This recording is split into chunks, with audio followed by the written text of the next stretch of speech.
The girl was still trying to speak. Jane leaned in until her ear was almost brushing the girl's lips, and she was able to catch a single, breathless word. Nate! Nate!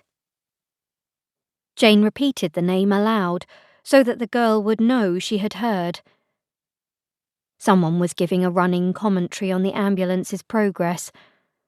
By the time the wail of approaching sirens was heard, the girl was already unconscious. The crowd of stunned bystanders now included drivers who'd abandoned their cars to see what was going on. A few people were weeping. One woman crossed herself, clearly believing the girl to be dead. There was so much blood. The paramedics arrived and rushed to the child's side.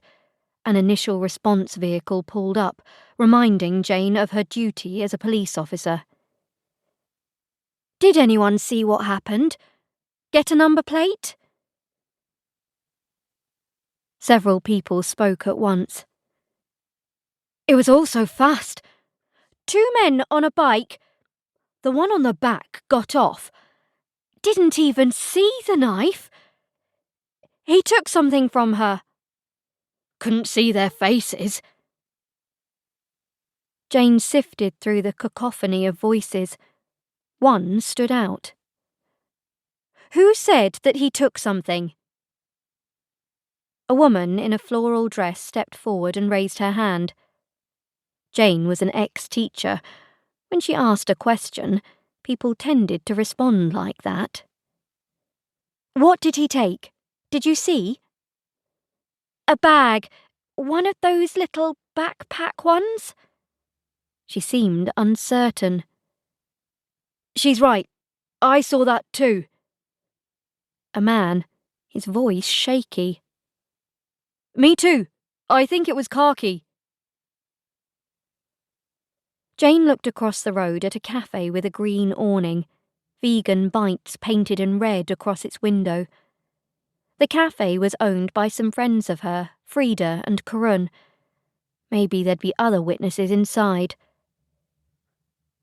One of the PCs from the IRV asked the bystanders to remain so that statements could be taken.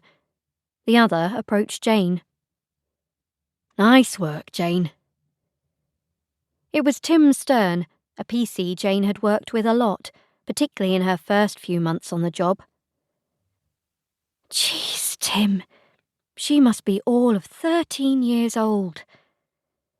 I know, lass. It's always worse when they're kids, as it seems to be more and more these days. He touched her shoulder. Knife attack, I take it? Yes. I was standing practically next to her when it happened, but I didn't see the knife. I don't think anyone did. There was no time to process what was happening and the sun was in my eyes. All I registered was the bike screeching to a stop. It was off and on again in a flash, and now I know why witnesses often sound vague and unsure of themselves. You don't register what you're seeing when it happens like that. I can't take it in. Sorry if I'm repeating myself, Tim. Tim shook his head. No, you're fine, lass. It's the shock. You know what, Tim? I don't think it was a random attack. It was like they were targeting her.